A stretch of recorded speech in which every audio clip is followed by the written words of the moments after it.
Right. So once again, good morning, everyone, and welcome to a very special webinar hosted in affiliation with AMO, Sherrard Kuzz, and Forest Consulting Services. Today, we're here to talk about municipal liability and the HNS implications of the RV Sudbury case. I would like to quickly move ahead and introduce the panelists for today. So our first panelist is Sobi Raghunathan, the Vice President of Operations, Strategy and Partnerships for Forest Consulting. Sobi holds a degree in occupational health and safety from the Toronto Metropolitan University and is a true inspiration for women and minority communities. Giving back to her alma mater as a member of the TMU Board of Governors and speaking to the OHS and business students is one of the many ways in which she shares her knowledge, skills, and 20+ years of OHS experience. Sobi has led Forest to implement sustainable programs for its 1,500 clients, such as EDCEP, CORE, ISO, developing a dynamic safety culture within those organizations and communities, and thus impacting more than 4 million Canadian lives and prevented countless injuries, accidents, and fatalities. She's a strong leader who works with Fortune 500 and multinational organizations such as Starbucks, Toyota, GTAA, and Randstad to establish strong health and safety cultures, contributing towards employee well-being and business prosperity. Thank you very much for being with us here today, Sobi. Our second panelist is from Sherrard Kuzz, and Louisa advises, represents, and advocates for employers in many areas of employment and labor law. She has a robust practice in matters related to occupational health and safety and regularly conducts investigations into critical injuries and workplace harassment and discrimination. She began her career with Sherrard Kuzz as a law student, during which time she participated in a secondment with the Ontario Labor Relations Board. Louisa is bilingual and speaks both English and Russian. She is a member of the Association of Workplace Investigators, Law Society of Ontario, Canadian Bar Association, and the Ontario Bar Association. Thank you so much for being with us here today, Louisa. Thank you for having me. So before I pass on the platform to our first panelist, I would like to conduct a short poll for you all. And this poll is to better understand the health and safety requirements of the audience present here today. And we really encourage you to answer these questions because it would help us kind of customize the pitch or customize the information that we have for you today in order to better serve your needs. So I would request you all to please take a few minutes of your time to answer the questions in the poll just posted below. I'll be keeping the poll live for 2 minutes. So once again, we request you all to please answer the questions.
I'll be closing the poll in the next 10 seconds. So once again, we request you all to please answer.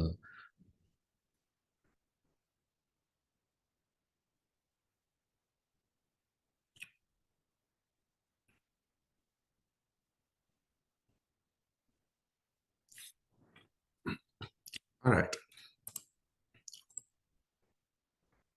So thank you so much for sharing your information with us. We do have a lot of people from municipalities in different sizes, some people with a dedicated health and safety resource and some people without. Many of you have heard about the WSIB program, but are not active participants and thus may have policies and implement policies and procedures in place for health and safety, but not in line with the WSIB health and safety rebate program, which you could take advantage of. So these are some of the topics that we will be discussing in today's webinar, and I look forward to sharing this information with you. I would like to mention that this webinar is being recorded to be shared across our social platforms and website. And now I would like to hand over the platform to Sobi in order to give us a short insight into due diligence in the event of municipal liability or an accident. Over to you, Sobi. Well, thank you so much, Shauna. Thank you, all of you, for joining us this morning. And Louisa, I'm sure you're going to be giving a wealth of knowledge to all the participants who have joined. The Sudbury case, the Supreme Court case, has got a lot of attention across Canada, across Ontario, especially with municipalities and construction companies, but it's not just limited to construction municipalities. It is for every employer in Ontario to kind of think about their obligation for workplace health and safety and their liabilities. Health and safety it's something that it has to be part of your organizational culture.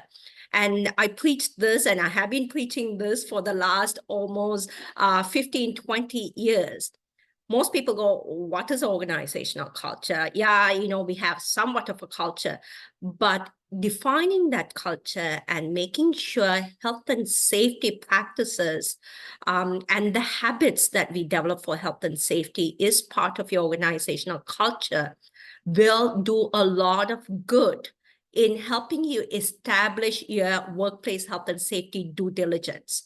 When Louisa talks about the case and analyzes a little bit detail about responsibilities and what you should do, I want to come back and kind of summarize what are some of the things as municipal employers.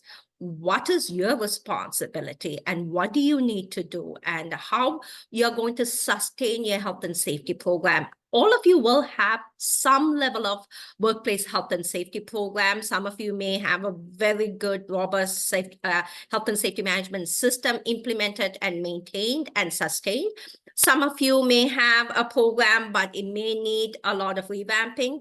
And the partnership with AMO for us is we were the chosen partner because we are the largest health and safety compliance, health and safety support company, 360 solution provider outside of the associations who have the manpower to do consulting, training, and provide an integrated online management platform to maintain and sustain your program, and which goes a long way for proving your due diligence and for you to also have visibility to see, is everybody following what you said that you would do in a health and safety program? Especially with municipalities, you have multiple complex hazards and exposures. Some municipalities may only have 4 or 5 facilities, whereas I was talking to another small rural municipality where they said they have about 100 facilities among the 5,000 residents that they have within their township. Imagine maintaining multiple facilities and the exposures and hazards. You have road works, you have public works, you have water treatment, you have library, you have recreation centers, your administrative centers. It is very, very complex. And add long-term care and childcare on top of that. Imagine all the exposures that you have, not just for the public, but for your own employees. So I want you to kind of step back, look at it, and come with the open mind to listen, and then look at what have you been doing to really understand where you are with your workplace health and safety program. What steps do you should think about actually taking as a follow-up to this? So with that, without any further ado, I'm going to pass it over to Louisa to kind of take us through the full detail of the Sudbury case and how to establish due diligence. Thank you. Thank you very much, Sobi. So I'm going to just take a minute here to share my screen. Oh, perfect, and get us started. So I want to echo some of Sophie's comments from earlier. There definitely has been a lot of commotion, as Sophie rightly noted, as a result of this decision. It's caused quite a bit of a stir from the perspective of health and safety.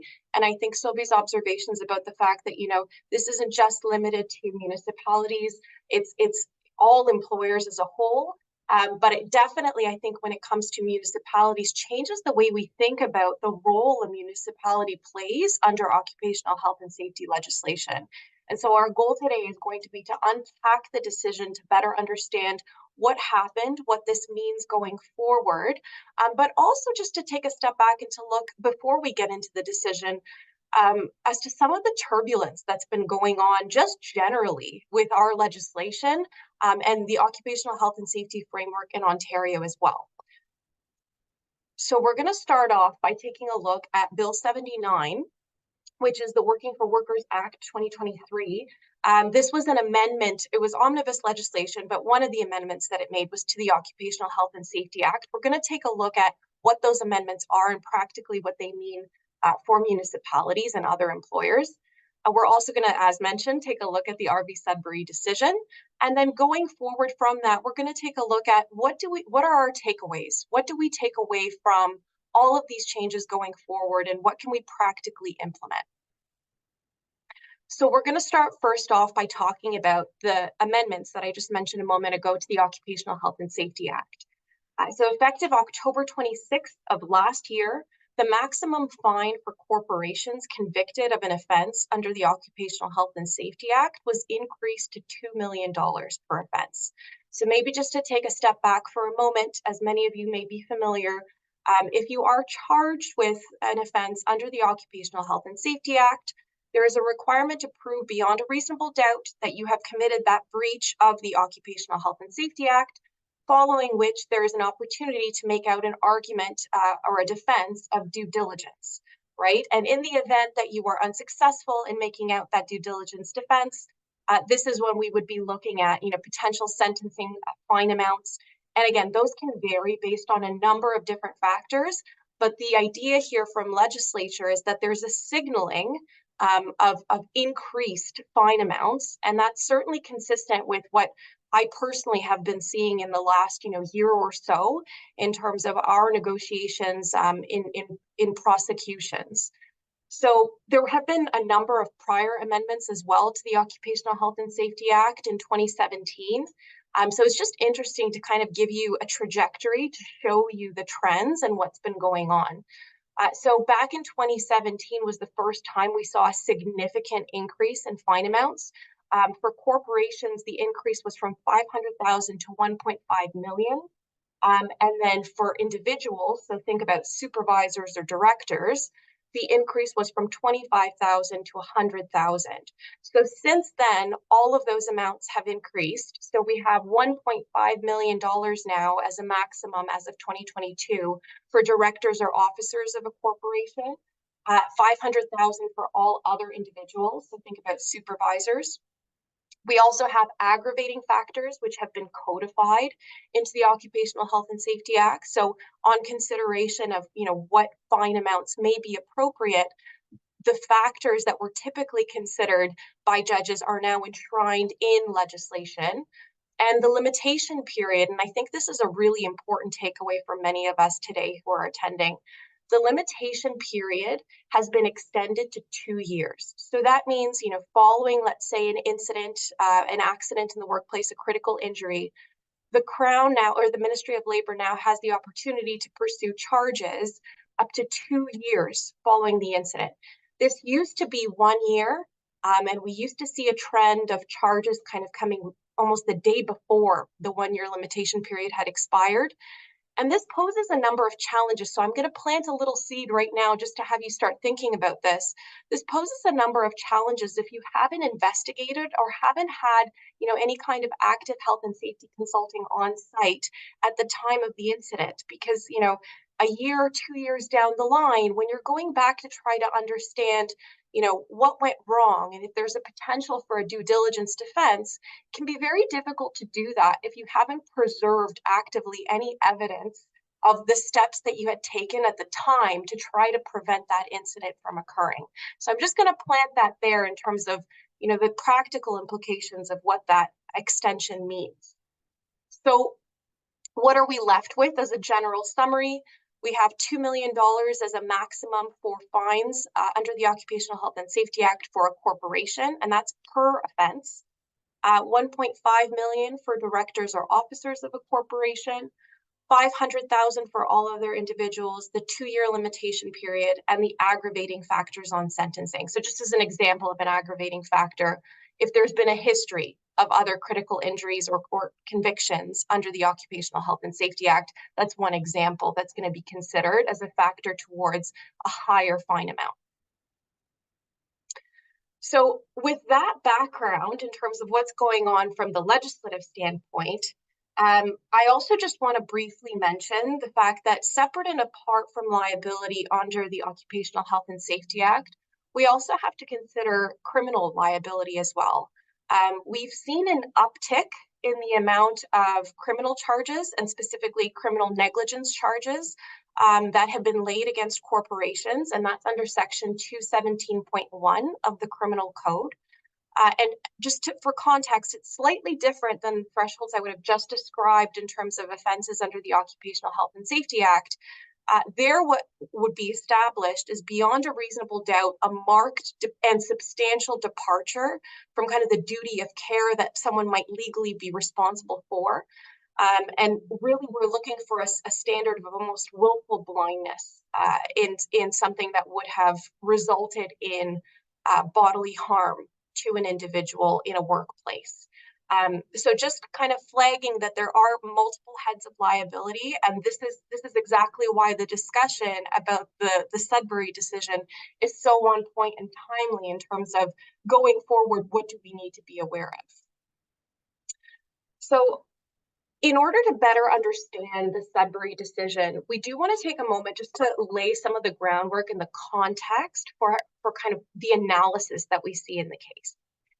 For those of you who may know or may not be familiar or just need a quick brush up, under the Occupational Health and Safety Act, there are various roles set out under Part 3, which talks about, again, the duties of various kind of entities, right? So we have a constructor, an employer, we have owners, we have workers who themselves also have obligations, project owners, and that's specifically defined construction project owners, suppliers, and of course, directors and officers of a corporation.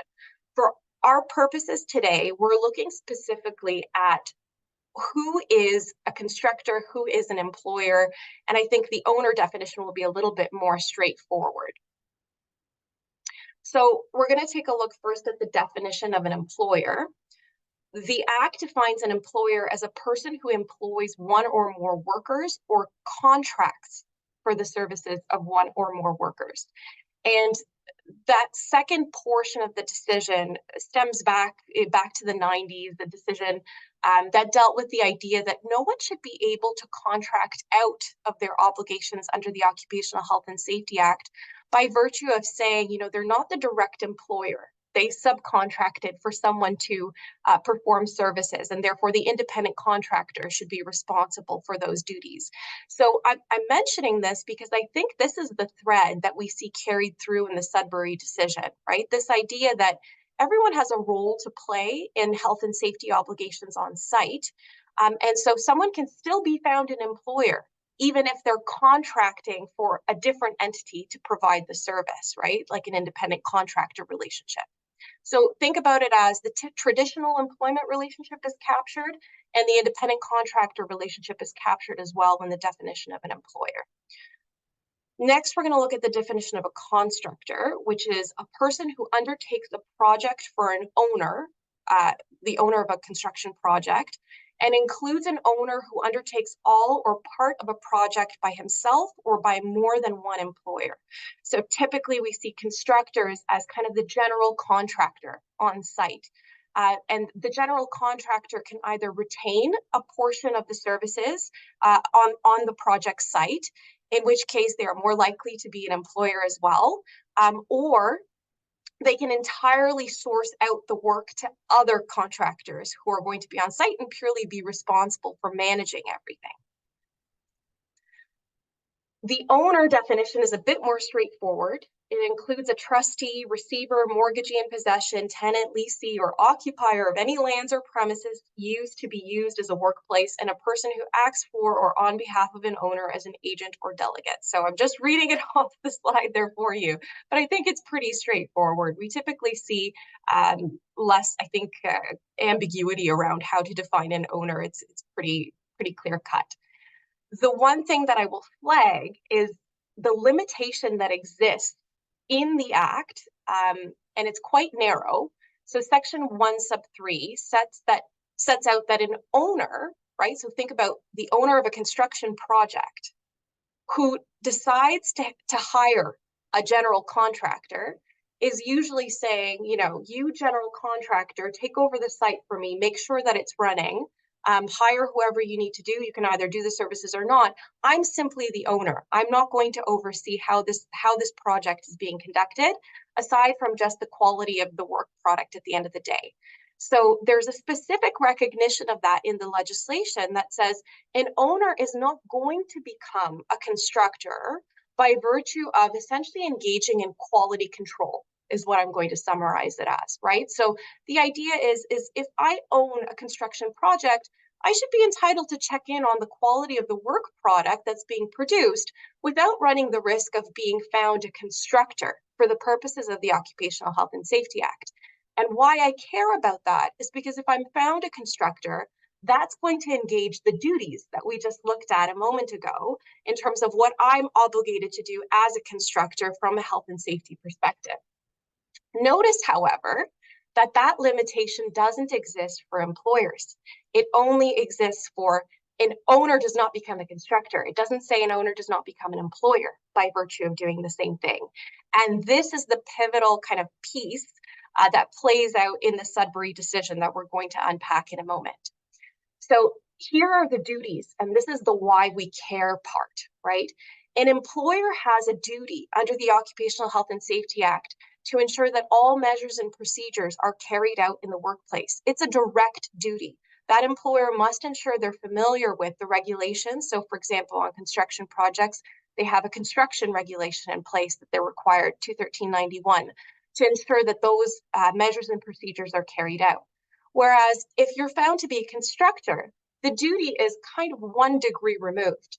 You have to ensure as a constructor that every employer who is on site, and that's assuming, of course, you haven't retained any portion of the services yourself, you have to ensure that every employer who's on site, so every subcontractor that you've contracted out to, is ensuring that they're following the measures and procedures under the Act and ensuring compliance with those measures and procedures. So it's just 1 degree removed. So we're finally getting to the meat and potatoes of it because I think we now have the foundation. So we're going to be in a position to better understand what this decision is actually about. So this decision goes back to 2015. In about this, I think it was late summer 2015, the city of Sudbury undertook its legal obligation to maintain in a state of reasonable repair a road that needed maintenance, right? And as many of you may be familiar, there are separate obligations arising from the Municipal Act, its regulations, and your individual potential acts as well that might be directly applying to your municipality that set out those kinds of legal obligations. And typically we think about that as just generally maintaining in a state of reasonable repair any road or highway over which you as a municipality may have jurisdiction over. So this is what the city of Sudbury undertook to do. It sought to repair a water main and repave its streets. In doing that, the city of Sudbury contracted with Interpaving Limited, and Interpaving Limited was, the intention was for Interpaving Limited to act as a GC on site. Ultimately, Interpaving, as it was entitled to do, decided to keep a portion of the work for itself. So it actually had its own workers on site, specifically repaving the road and performing those services for the city. The city, as the owner of the construction project, decided that it was going to ensure quality control on the project. At the end of the day, it's responsible for ensuring the reasonable repair of that road. And so it decided to engage in quality control and had 2 workers that were regularly attending at the construction site and reporting back to the city, the status of the project, how it was going, any issues that were arising. But I want us to be mindful here, right? These 2 individuals weren't necessarily going on site and paying attention to the manner in which any health and safety procedures were necessarily being followed or not followed by the other subcontractors on site, right? These 2 quality control individuals were simply showing up and reporting back to the city on the state of the project. And I think this is kind of one of the key pieces that's caused so much commotion, but an important fact. One other thing that I'll mention is, so this is Elgin Street, for those of you who are familiar. The area was not only just construction, it was also an area in which the public were regularly accessing. So I think that's an important fact to keep in mind, and something that would have been pretty critical to a hazard assessment at the outset. And we'll touch on that in a little bit. So in terms of what actually happened, in September 2015, an individual, a woman, was crossing the road, and an interpaving employee tragically struck while operating a road grader in reverse, tragically struck the pedestrian, and this resulted in a fatality. So the Ministry of Labor attended on site, conducted an investigation, and as part and parcel of their investigation, they discovered a number of breaches of the Occupational Health and Safety Act, and specifically the regulation under the Occupational Health and Safety Act that deals with the measures and procedures prescribed for construction-related settings. So the first was, again, it was a public area. There was no fence that separated an area of public access from where the construction project was actually taking place. And according to the measures and procedures under the regulation, there needs to be a fence of at least 1.8 meters in place. So that wasn't in place, and that wasn't separating, and potentially something that could have avoided this incident. The other piece that they discovered is that there was no signaler present. So typically speaking, the regulation provides, you should be operating machinery in reverse as little as possible, and basically if there's no other means of doing it.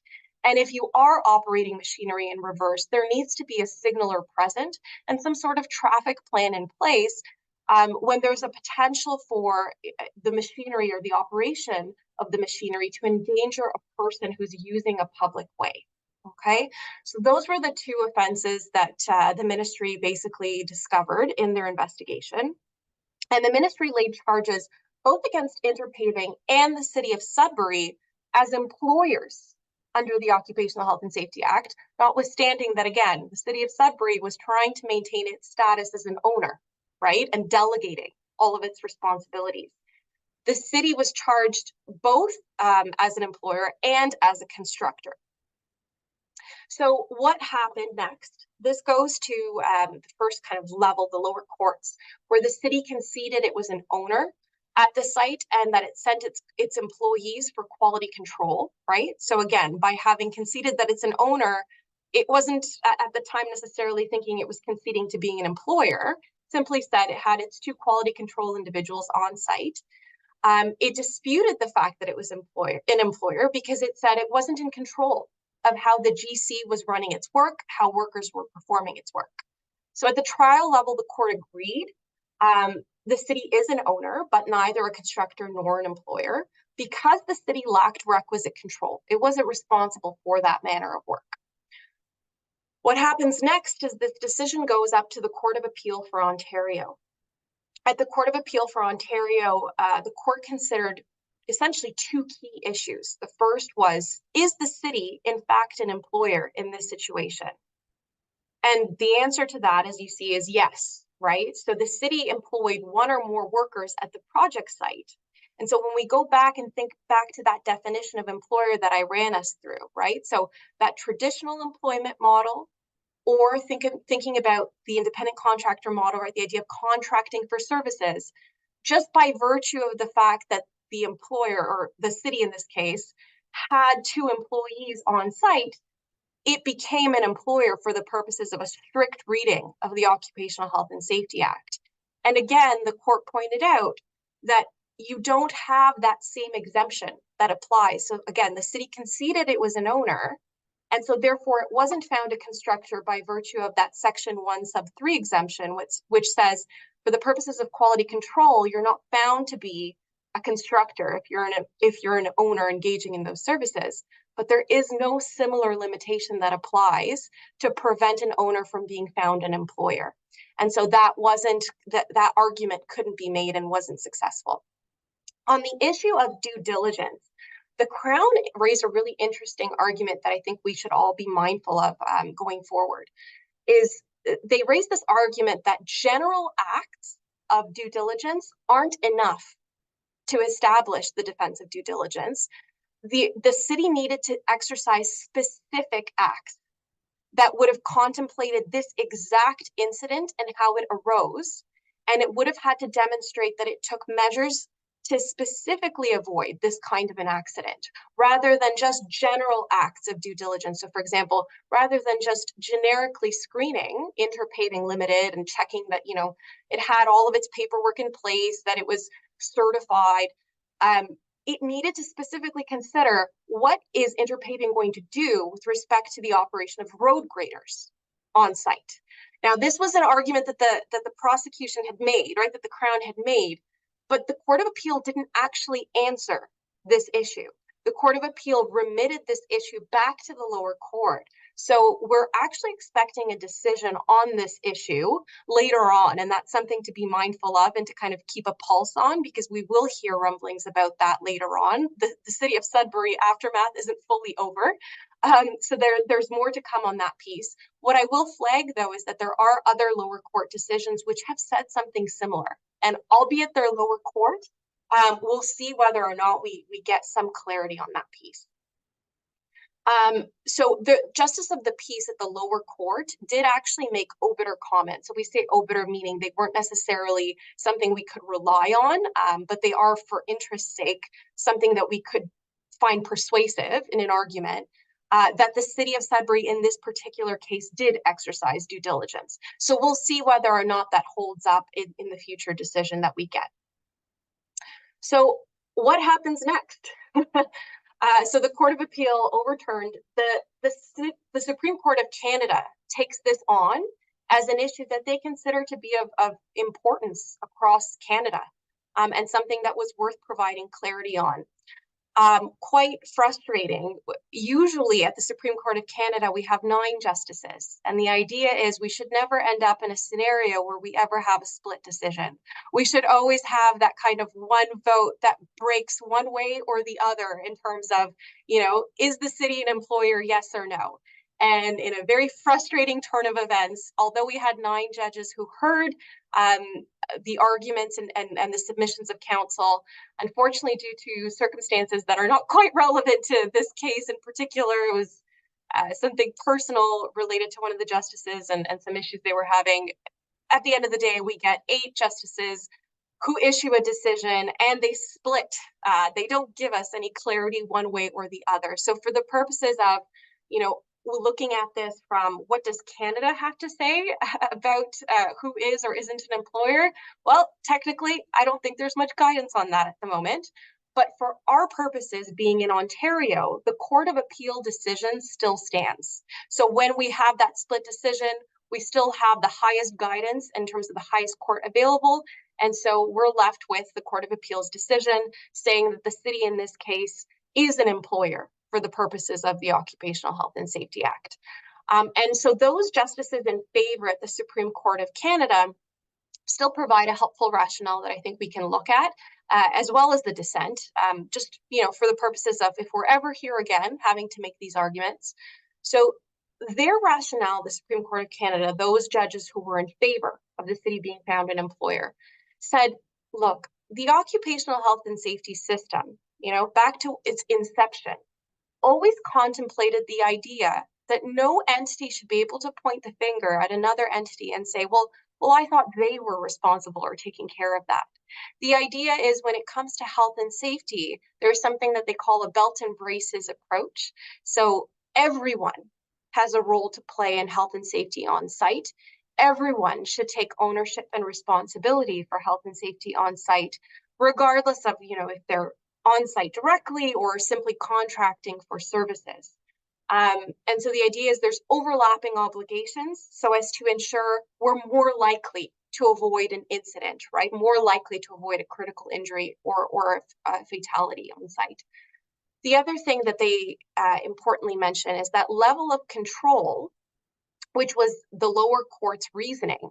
Level of control isn't a factor in whether or not an owner is found an employer, right? It wasn't a factor in whether or not the city could be found an employer, because at the end of the day, all that level of control tells you is, from a due diligence perspective, how much control they had and therefore how much responsibility they had in that due diligence analysis. How much could they have reasonably done in the circumstances, given that they weren't the immediate employer, so to speak, right? That's the analysis, rather than simply saying they can't be charged as an employer outright. For those justices who had I called it the dissent, but it's not the dissent. It's still an equal judgment.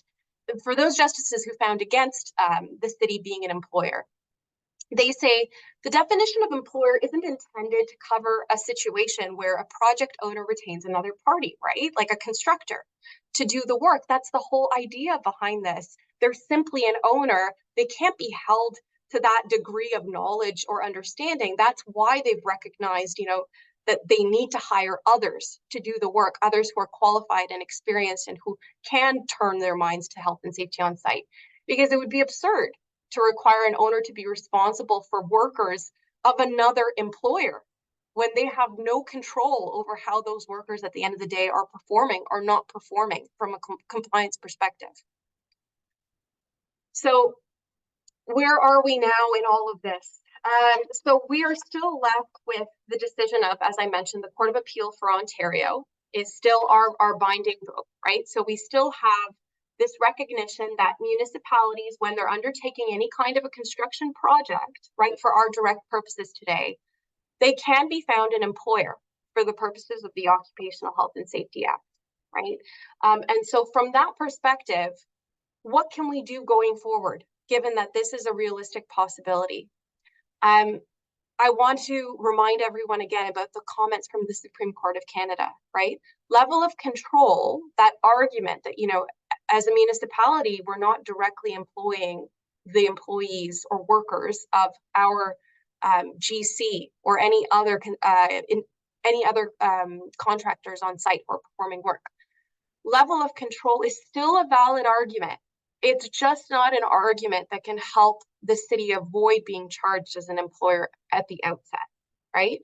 It's an argument that we can use to say, when looking at everything that the city did in terms of reasonable steps to avoid the incident, in looking at it that way, can we say that because it didn't have control over those workers, it did everything reasonable in the circumstances? That's the argument that we're looking at and what we're left with.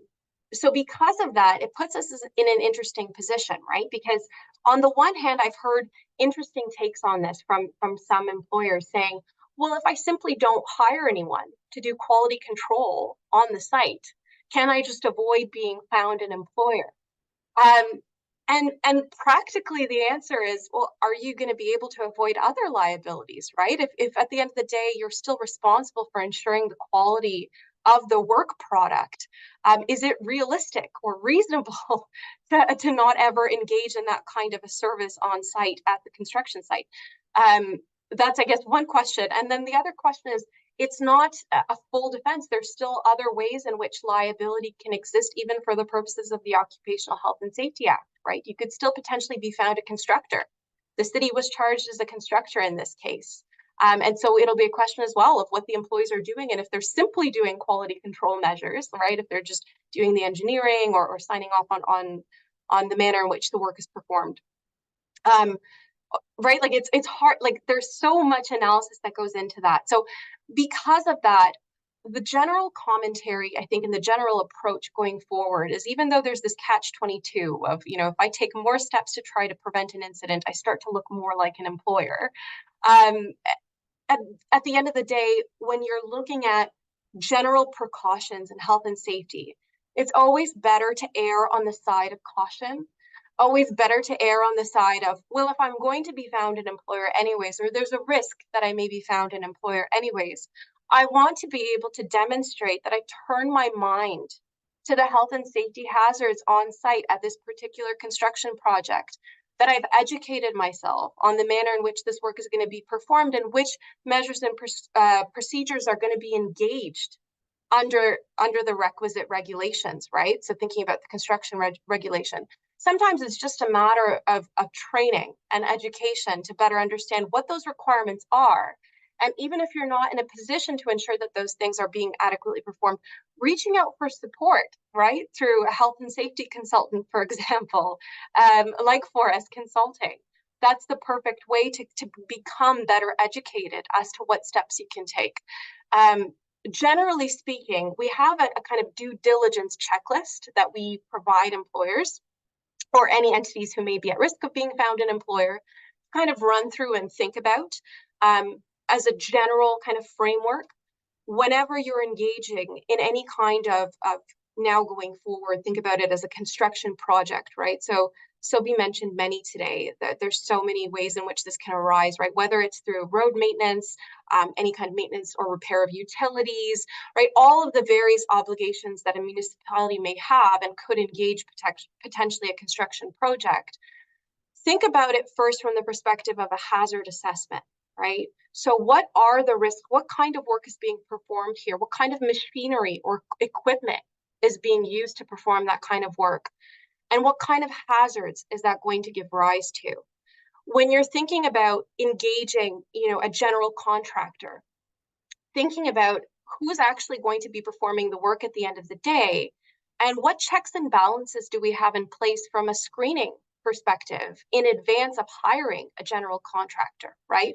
Have we checked to make sure that they have all of their WSIB screening and clearances in place, that they have a health and safety policy, that they have a proven or established record of being, a corporation that's recognized as honoring and being compliant with health and safety?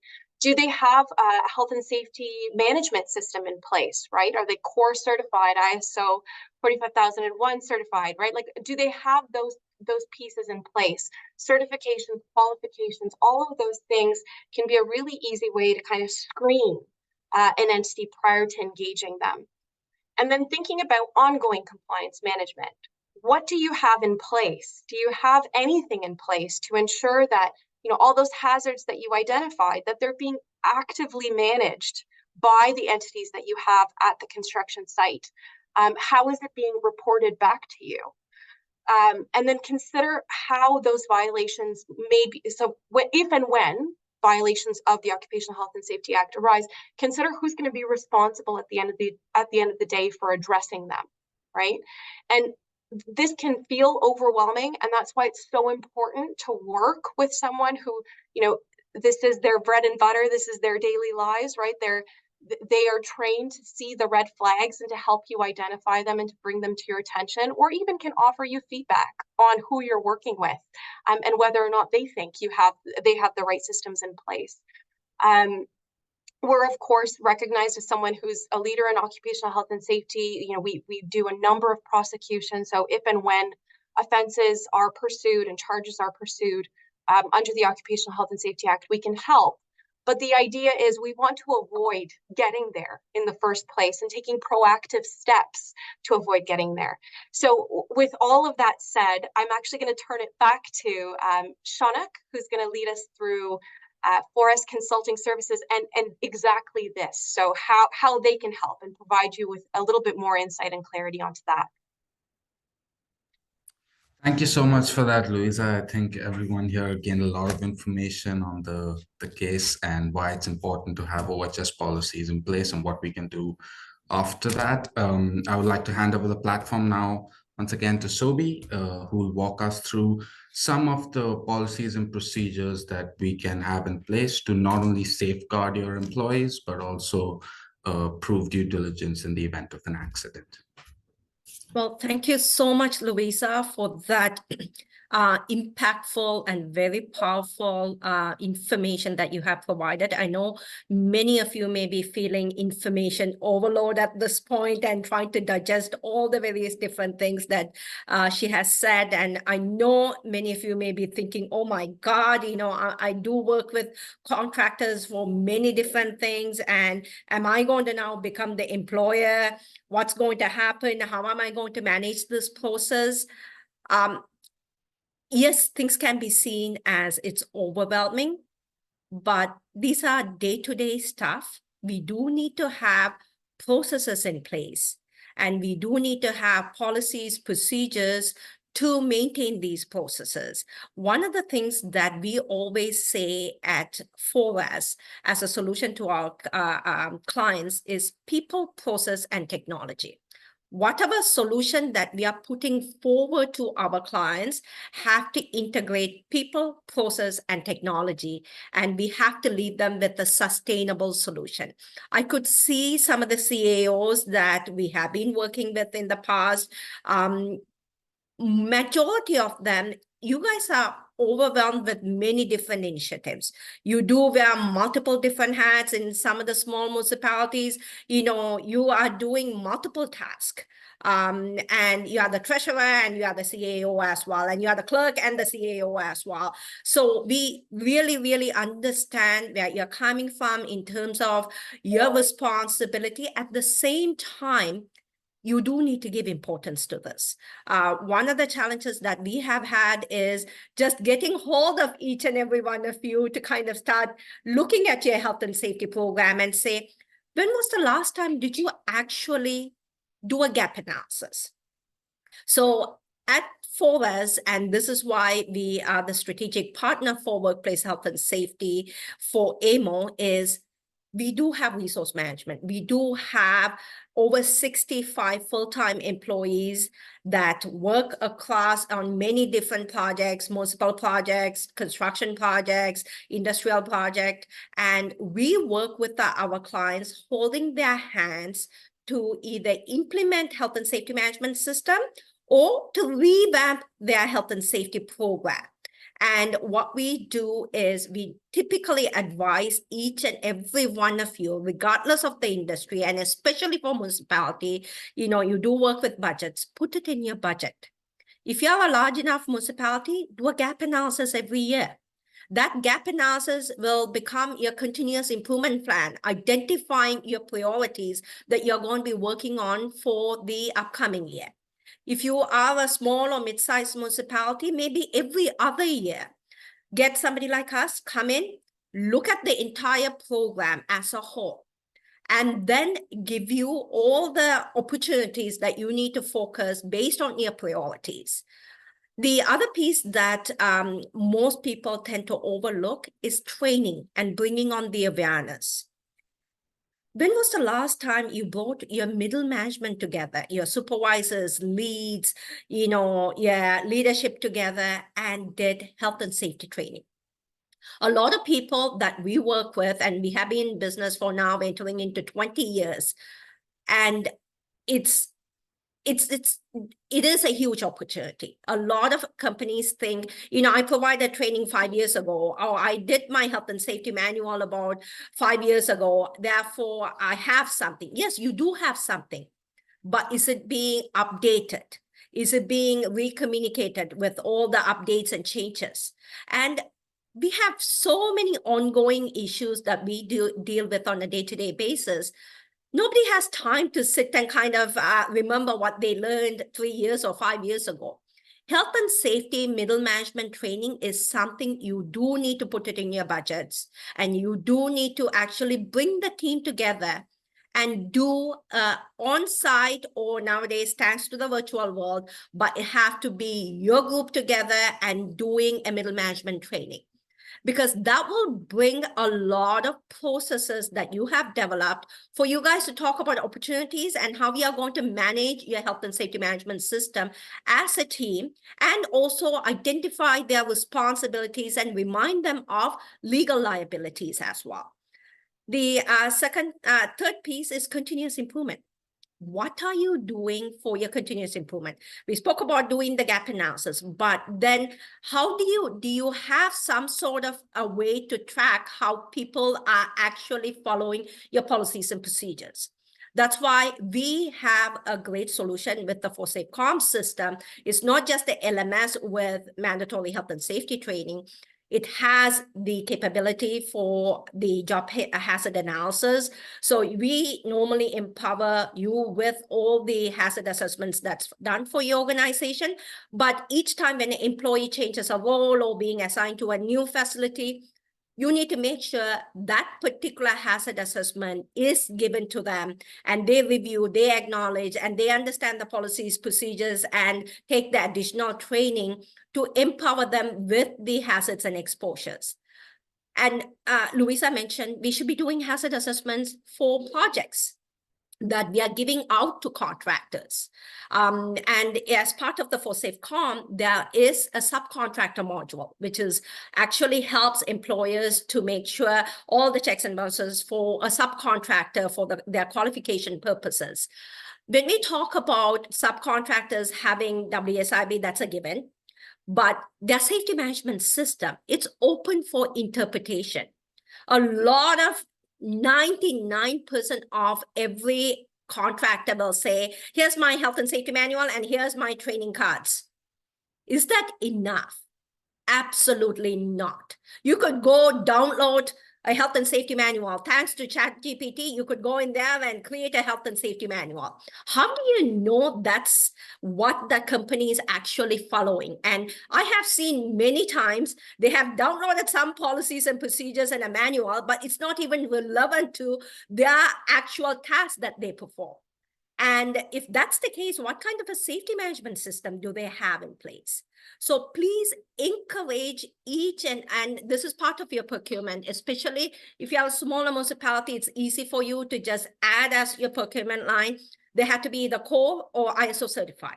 If they are core or ISO certified, you know that they have a robust safety management system because they have gone through the audit process and it's been validated, and they have a process that they follow on a yearly basis.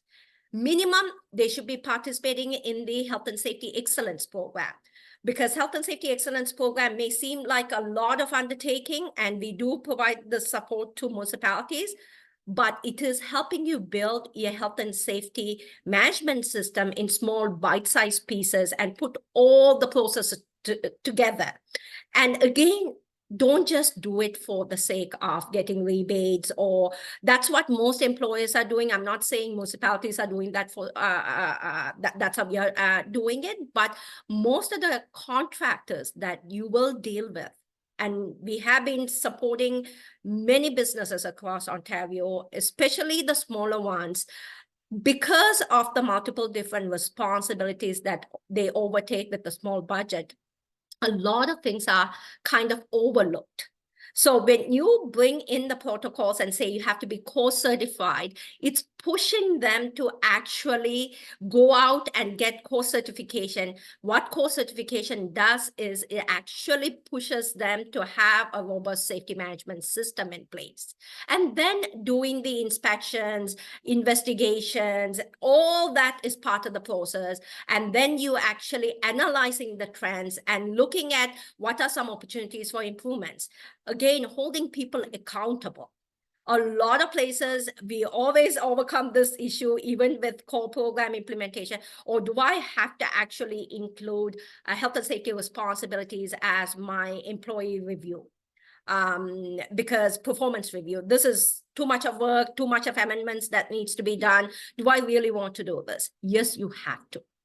Again, these are steps that you take towards actually implementing your health and safety management system and then maintaining and sustaining the system. So when we talk about sustainable health and safety program, it comes with consulting support, because you may have a coordinator or the health and safety team if you're large enough, but sometimes they do need experts' help to come in and put the program together or help you audit the program and identify opportunities. Because sometimes when you are involved on a day-to-day management, you kind of get prone to what you are doing and you don't really understand what are the opportunities. Training is ongoing. And thanks to this day and age, we can do virtual training, we can do online training. Our platform has over 100 e-learning modules that are available. You could keep refreshing it and keep going with it. And bringing the whole program together as a management system. And again, keeping up with multiple inspections that happen within the facilities. It's crucial. So that, again, if you can integrate all that together in a platform, that is your integrated solution. So we are here to support you with that. We are also one of the 20 approved providers for WSIB who can offer the health and safety excellence program and get you some rebates.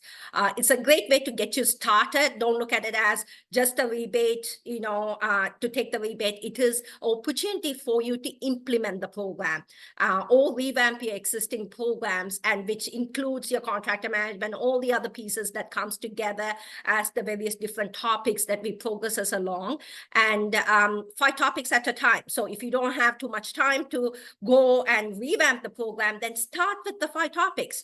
And our model is very, very different. We may be expensive because we put a lot of labor into holding your hands and giving you the tools for the sustainability, but it is there to stay for the long run. And then you will have a resource who's there on the other line, ready to pick up the call and walk you through the process. So take this opportunity that WSIB is giving with the excellence program and get started as your journey in terms of revamping your health and safety program. That's something I would highly encourage for all the municipalities to take advantage, get some money, but the money can itself pay for the program, which is going to help you with your exposures, your liabilities, and be able to prove due diligence. And the last slide I just want to leave you with is when we talk about internal responsibility system, it starts from the top. And I know top is very busy with many, many initiatives, but health and safety is a priority. Do give the attention. Do not put it to the back burner. And then supervisors and managers needs to be empowered, given the right resources, right training, and again, keep refreshing and reminding them of stuff. And the workers needs to be held accountable. The ongoing communication is a key aspect. With that, I'm going to just pass it over to Louisa, and I'm also here to answer any questions you may have. Please take the opportunity to type in the chat the questions that you may have, and we are here to support you with giving some clarity.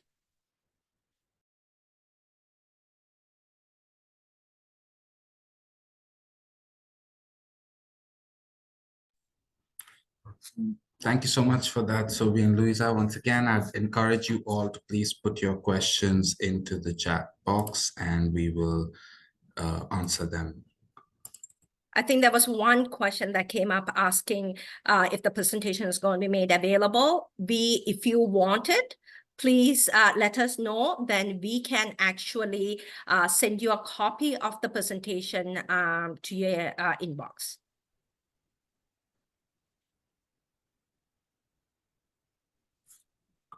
I think that's one question about gap analysis. Gap analysis, depending on the size of the municipality, we normally have a consultant and a coordinator who goes out to the municipality. We will review the policies and procedures, and then we would go out to some of your facilities.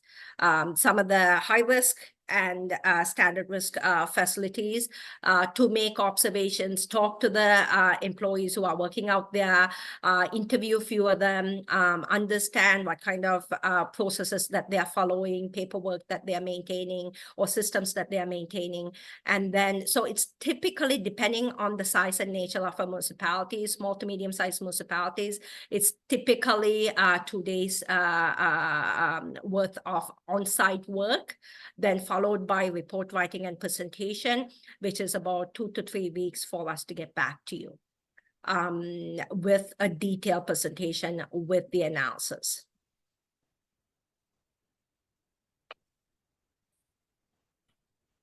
Any other questions? I think recording, again, the recording will be shared on our platform. You can definitely go to our website or our YouTube channels and click on it and definitely take advantage of it.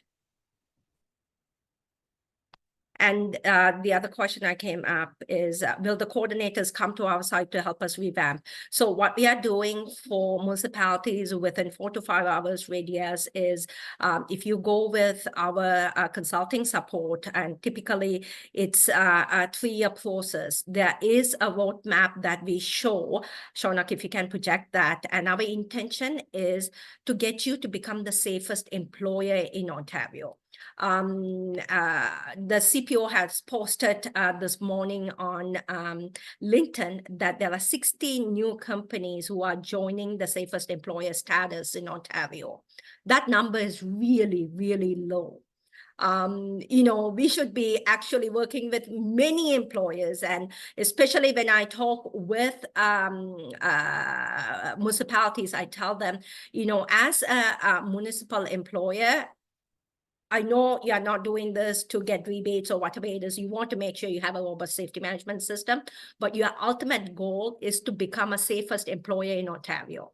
Just like a safety excellence program, which gives you some rebate back, when you become the safest employer, there is rebates. So it is a prestige to have that badge as the safest employer. It is a vetted process, so you have to do the application. You need to have a robust safety management system in place, and then we need to reach out to make sure that it's validated based on 45,000 or core standard. And once it is approved, then the CPO will give you the recognition. And there will be 3 years of additional incentives, financial rebates that will come from WSIB, up to a maximum of 600,000 per WSIB account that you have over the course of 3 years. So it's all based on the premiums that you pay. If your premium is $10,000, you may get maybe $5,000 out of that. But if your premium is in the hundreds of thousands, then you're going to get much more coming out. So we are doing more sessions on WSIB Excellence Program. I have seen some of the names who registered for this course, have attended the WSIB Excellence Program, but SOCI is a part to becoming the safest employer, which is you do need to establish you have a robust safety management system in place. So for municipal employers, what we tell them is it's a journey. Let us start working with you. It may take you 3 years, it may take you 5 years. It depends on the time that you are willing to work with us and dedicate to making improvements and building and revamping your health and safety management system to the point where you have a robust system in place, and then we apply to become the safest employer. It is a prestige to have, and to actually go out and say we are the safest employers in Ontario, work with us. And some municipalities may be able to go through this journey much quicker if they have a lot of processes implemented and they have a team that's overseeing it. But majority of the small to medium-sized municipalities, it is a journey, and that is why we are here to work with you. So we do have consultants who do go out and make monthly visits and have meetings, depending on the package they choose to work with us. Any other questions? I think I kind of touched upon most of the questions that they had. Louisa, anything else you want to add as a closing remark? No, just thank you very much for taking the time. I think this is important to speak about. I think it's important for us to think about proactive ways to avoid. At the end of the day, our goal is avoiding incidents, avoiding critical injuries, avoiding fatalities on sites, right? It's important for us to take proactive measures as opposed to reactive measures. And while there are supports in place for the reactive component, and I know, Sophie, you mentioned there's technically no rebates, but when we think about the costs associated with reacting, sometimes, that is in and of itself a form of rebate, right? Not just from the financial perspective, but also there's no cost you can put on safety in the workplace, and safety of our workers. So I'll leave it there, and thank you so much again for the opportunity. Thank you, Louisa, and thanks for reiterating the proactiveness versus reactive. Prevention is the way to go. Focus on how we are going to prevent something before it becomes an incident. Make sure you have processes, people, process, technology is all factored in, and that you are maintaining and sustaining that to ensure that you focus on preventive strategies, because accidents do happen, but you want to be in a position that you have addressed all the preventive measures and you have records to show that you have done everything reasonable under the circumstances to protect your employees, and in your case, not just your employees, public as well. Well, thank you all for joining us.